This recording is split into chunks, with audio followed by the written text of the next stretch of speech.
Here's your host, Dennis Rimmer.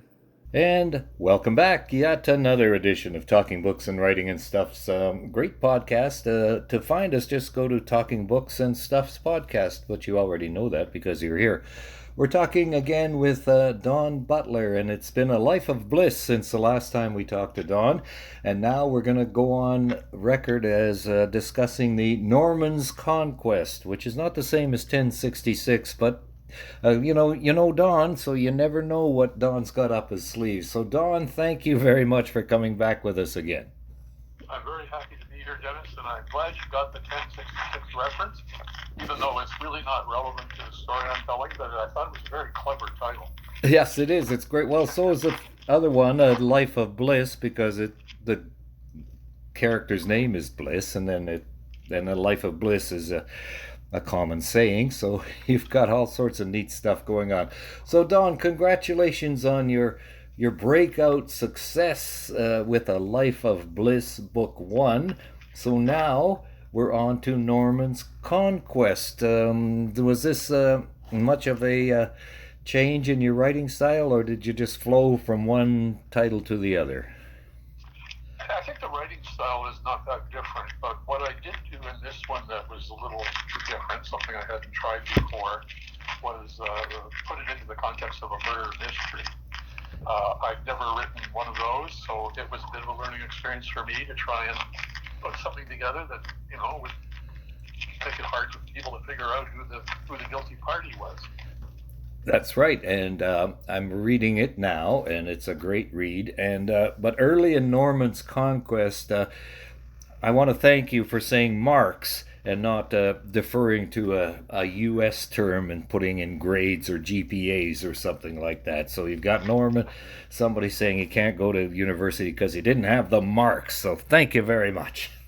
Well, I didn't even know that was a Canadian phrase, but that's what I've always used. So I guess I've learned something here today, too. Well, probably for our generation, maybe less so for kids nowadays, because you know how they are. So, yes. But so yeah, play. Speaking of titles, we've got Norman's Conquest and we've got A Life of Bliss. So those, I guess we've kind of answered this, but they're a play on words on both titles. Is that did that just happen, or was that deliberate?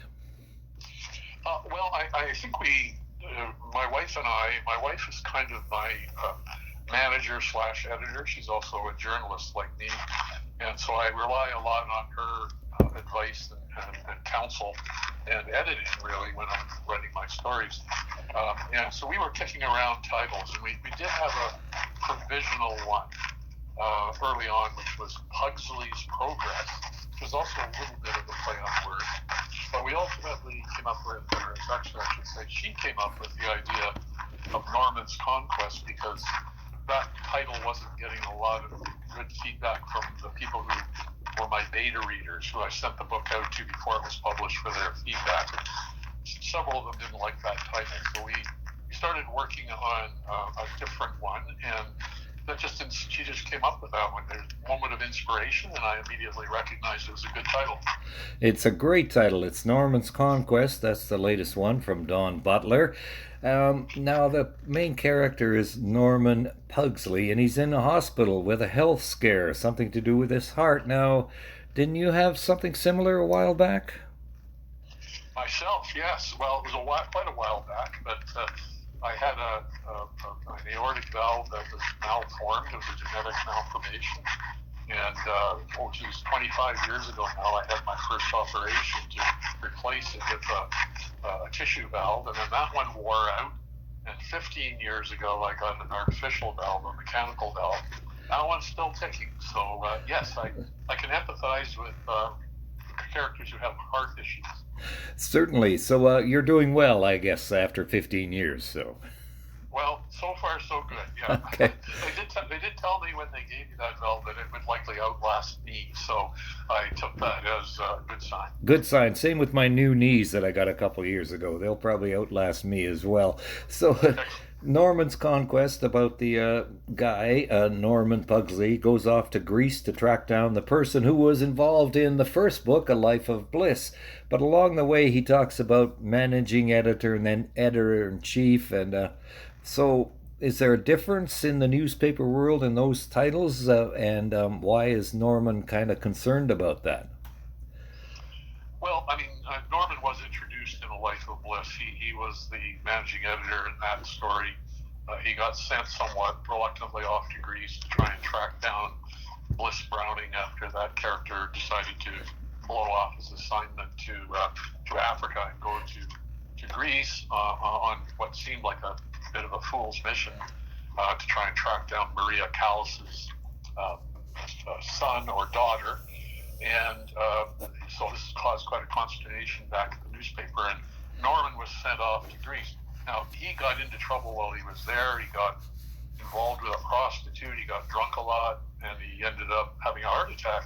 So when I started to write the new book, I wanted to focus on a different character than Bliss Browning. I sort of felt I had told not his whole story, but enough of his story that I should take another one of my characters and make him the center of the story. So when the book opens, I'm picking it up with Norman still in the hospital in Greece, recovering from his heart attack, and the editor-in-chief, who's a woman named Renata Richter, had come over to be with him and give him some comfort and support. So that's where the story begins, and she ultimately, through the course of this novel, becomes a very unlikely important person to Norman Pugsley than you would have known if you'd only read the first book. Gotcha. So a managing editor is sort of like an assistant coach, and the editor in chief is like the head coach? Kind of like that, yeah. A managing editor is second in command, typically in a newsroom, and the editor-in-chief, of course, is the chief honcho. And most newspapers, at least back in the days when I used to work there, had a managing editor and an editor-in-chief. That's a little less certain these days because all the newsrooms have declined in size so much, so that maybe not all those positions are still there, but that was certainly the case when I was there and when this book was set. So is that sort of like the way, as a regular reporter or a features writer, so you sort of strove to get to those higher positions? Is that how the newspaper business used to work anyway? Well, if you were an ambitious person, there are plenty of people who worked in the newspaper business who didn't want any of those kinds of jobs. They were quite happy just being reporters and writing the stories on things they enjoyed writing about. But if you were one of those people who wanted to move up in the world of journalism, then yes, those would be the kinds of positions you'd be aiming for. So back to the beginnings of your book publishing career, Don Butler. Apparently, you started out A Life of Bliss was an e-book to print on demand, and now it's the whopping success. Tell us a little bit more about that journey. How did it all begin, and how did you end up where you are today? It goes back quite a ways, Dennis. When I was still working at the paper, I did actually write a first draft of A Life of Bliss and sent it out, just cold sent it out to half a dozen or more. I think there might have been 8 or 9 actually Canadian publishers, and I didn't have an agent, obviously, and I was just hoping for the best. And I got a few letters of rejection. But at a certain point, about a year after I did that, I got a letter from a significant publisher, not one of the big ones, but one that had a reputation, saying that they'd had 3 different people read A Life of Bliss and had ultimately decided to pass on it, not to publish it. But they had 3 people read it, so that meant it was at least under consideration for publication. And so that was encouraging to me. And when I finished my career at Citizen and retired about 8 years ago now almost, I picked up that fall again. And this time I made some revisions. I kind of improved it, I guess, and had some additional sort of elements to it. And I submitted it to a local publishing company called Ottawa Press and Publishing, which happened to be run by a person I formerly worked with at the Citizen, the Ottawa Citizen. And he was keen to do it. He read it. He said, yes, I'd like to publish it. But I had sent it to him in the spring of 2020, just the beginning of the pandemic, and he didn't know what was going to happen with the book publishing world at that time. So he put me on ice for a while, said try again in a few months, and we'll see where we're at. So when I did that, that's when he agreed at that point to publish it as an ebook with print on demand from Amazon. But I didn't have a print run other than what Amazon printed. So that ultimately that meant that my book wasn't in most of the bookstores and so on, but you could buy it from Amazon. However, it was successful enough that way that in 2021, Ottawa Press and Publishing did in fact do a print run of The Life of Bliss. And so then it was suddenly available in bookstores in the Ottawa area.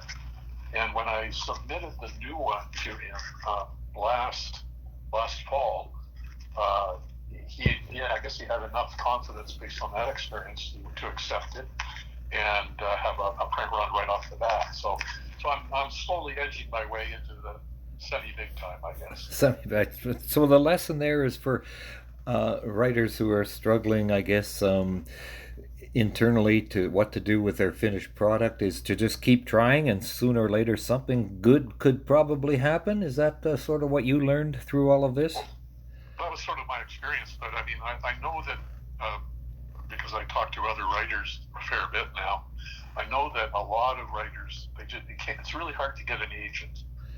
It's almost harder to get an agent than it is to get a publisher, I think. You can't really get very easily a publisher without an agent. It can happen, but it's very difficult. So what's happening is a lot of writers are choosing to self-publish, which is now a much more feasible option. But the issue there is if you don't have a publisher behind you, you've got to do everything yourself. You've got to do all the promotion. You've got to probably arrange to get the books into stores. There's all that sort of thing that publishers typically might take on for you. So it's quite a bit more of an effort for the Yep. author. It's quite a bit more for the author if they self-publish. But I know a number of self-published authors who've done quite well with that model. So that is another route. It's not the route I've taken, but it is certainly a route a lot of authors are taking these days. Well, that's right. Talking from experience, when you do self-publish, you have, like you said, the finances to worry about, the distribution to worry about, the publicity to worry about, collecting the money to worry about. So Yes. it's a whole bunch of stuff that, like you say, the traditional publishers usually do. But these days, you got to take what you can get, I guess, and move on from there.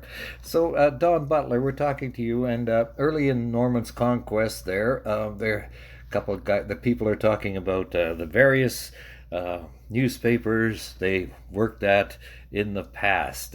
Now, just like radio people, is that the way it goes in the newspaper business? You kind of talk about stuff that you did in the past and people you knew from previous papers, that kind of stuff? Oh yeah, I think it's quite a club, really. Journalists often know other journalists who work at other publications, and certainly in the old model, going back a few decades now, was that you would start at a small paper and work your way up the ladder and eventually land at one of the big metro papers and hopefully do well there. It's much more difficult now, of course, because newspapers have gone downhill in terms of their success and their staff size is a fraction of what it used to be. But, I think it's still a fraternity. People do keep in touch. We all are maybe cut from the same cloth, perhaps. Yep. People who've worked as newspaper journalists, and we share a lot of experiences. And the same in radio and television. People know people from other stations they worked at, or like you say, the smaller markets, and then you move up, things like Right. that. Yep, so it just keeps the whole thing going. And unfortunately, I think if I look at it objectively, newspapers perhaps shot themselves in their own feet, so to speak, by, I don't know, cutting back on the product and charging more for it, and then wondering why they're not making any sales. But Yeah, you can certainly make a case for that, I think, Dennis. Ultimately, I know that as soon as the internet came along, which is maybe the 90s, I think newspapers realized that they were going to be facing a major challenge to remain a viable product, and a lot of them attempted, of course, have now, some of them successfully, managed to come up with websites that produce that showcase their news. But that's now the future for newspapers. If they're going to survive, I think long term, they have to make that transition from print to online, so that people are just as eager to go onto a website as they are to pick up a newspaper, or as they used to be to pick up a newspaper. And really, the print newspaper readers now are people in my age bracket, mostly, 60s, 70s, Yep. and up. Yep. And apparently we're not the desired demographic, although we're the ones with all the money, according to everybody else. So. Well, when I look at my newspaper, the Ottawa Citizen, there's a lot of ads in there for seniors residents. So there's still a demographic value to us, I guess, but it's very targeted now. That's right. Yeah, we're talking with Don Butler, the latest book, Norman's Conquest, and also there's a part in the book where you talk about, or the story takes us to one of the most storied painters in Canadian art history, Tom Thomson. Why did you, and how did that Tom Thomson connection come about? Was that deliberate, or did it just happen, as seems to happen to a lot of authors? Well, one of the things my book includes is some adventure travel, because I and my wife both like to canoe, and I've done a bit of adventure travel as a journalist. So, for example, when I was a journalist, I did a trip for the paper along the Inside Passage in BC through the Great Bear Rainforest. And that particular trip makes it into my book too, in a fictional form. And as far as the Tom Thomson part goes, my wife and I have, for the last 3 decades, frequently almost every year, gone to Algonquin Park, and there's a nice resort there that we like to go to. And so we've paddled through the waters that in that park quite a bit, and so I had a chapter set there where 2 of my characters were going camping, and they were following a route I was very familiar with, and I knew that one of the lake that they were paddling up was the one where Tom Thomson died, and I knew that they had a memorial to him there because I've seen it. I've been on that lake, I've seen that memorial, and I thought it would work into the story quite nicely if Norman Pugsley, who really barely even knows who Tom Thomson is, honestly, was able to try and impress Renata Richter, the editor who's with him on this camping trip, by saying, I think a famous painter died here once. And so that just allowed me to kind of play off those 2 different characters who have come from different worlds, but ultimately seem to share some things in common as well. And that's the Tom Thomson connection to Norman's Conquest by Don Butler. A previous book was A Life of Bliss by Don Butler. And Don, the books, they're fun to read. Were they fun to write? Yeah, I enjoyed writing both of them, actually. I've always kind of liked to incorporate humor in my writing, even as a journalist. I mean, obviously, I wrote a lot of very serious news stories, but I also enjoyed writing features or other things where I could, have a little bit of humor and have some fun with the stories. And so I have even more scope for that, I think, as a fiction writer.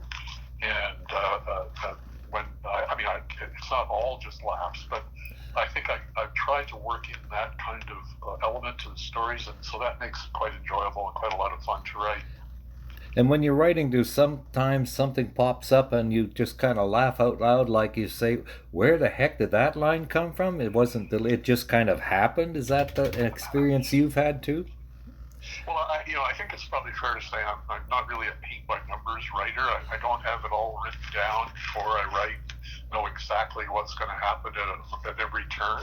I have a broad outline for the story and where it's headed, but a lot of it is stuff that comes to you as you write. So yeah, some of the funny lines, some of the humorous turns of phrase, or just things that happen that are amusing, aren't necessarily pre-planned. They sort of pop up as I'm writing.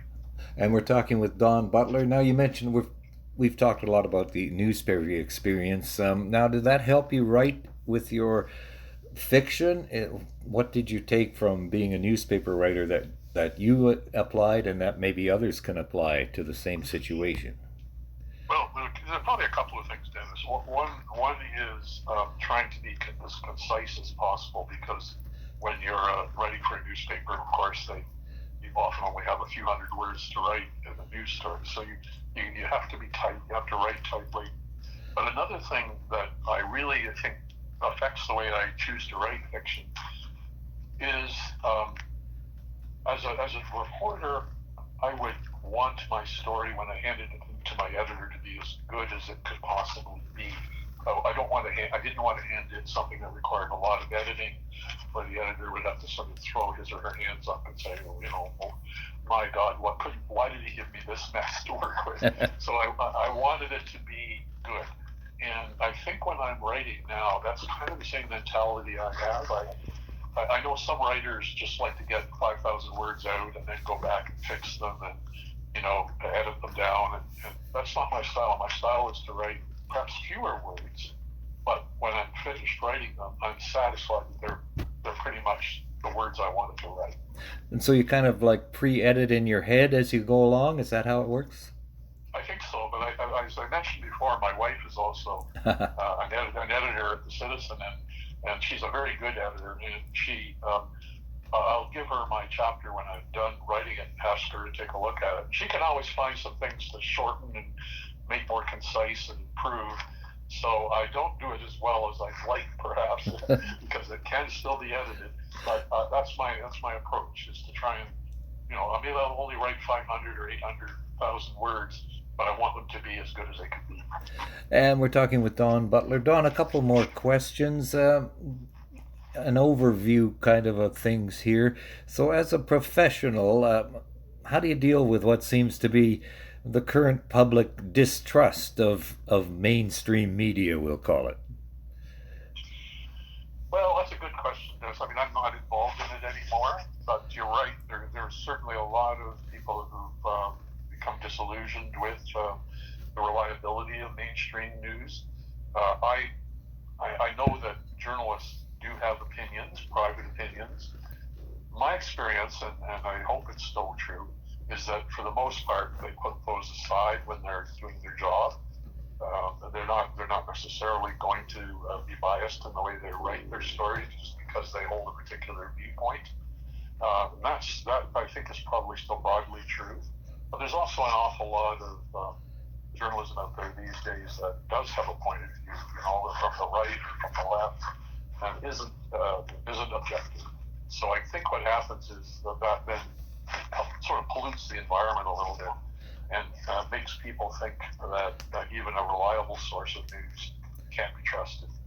And I think a lot of maybe one of the problems might be in differentiating between reporting and commentary. Like a story about a bank robbery is a story about a bank robbery, but a political story might be a columnist, and people take that to be a news story as opposed to the columnist's opinions. Is that kind of what you see happening? Yeah, I think to some degree that's probably it. If a newspaper has a columnist who writes something that people disagree with, and particularly if they have more of those particular kinds of columnists, ones that share a particular point of view, the readers can often form an opinion about the publication rather than about the individual writers, and think that it's to the right or it's to the left, and that there is some truth to that in some publications, but I think in a lot of cases it's just the opinion of an individual columnist that taints or affects the way people perceive the newspaper. And Don Butler has been our guest. Don, before we let you go, what's next? Are you working on something else now, or is that kind of you're still letting the ideas percolate? Well, I haven't begun to work on anything else, but I am letting ideas percolate. Right now, I'm still kind of very consumed with getting promotion for my new Norman's Conquest book, and going into stores and doing a lot of signings and that sort of thing. But I think there will be a third book, and it'll feature again some of the same characters that were in my first two books. And I haven't completely worked out the whole story, but I'm thinking about a few things that could be a different type of a story, but with the same characters trying to solve mysteries. That's great, and Don Butler's been our guest, so we've had 2 interviews with Don, and pretty soon maybe we'll have the trifecta. Don, thank you very much. Well, thank you, Dennis, for your for your interest, and I appreciate it. Thank you for visiting with us today. This is Talking Books and Stuff with Dennis Rimmer. Contact him at dennis@talkingbooks.tk. Thank you, and may all the good news be yours. Oh, and don't forget to check out his book, The Great Canadian Notebook, available across Canada and at amazon.ca.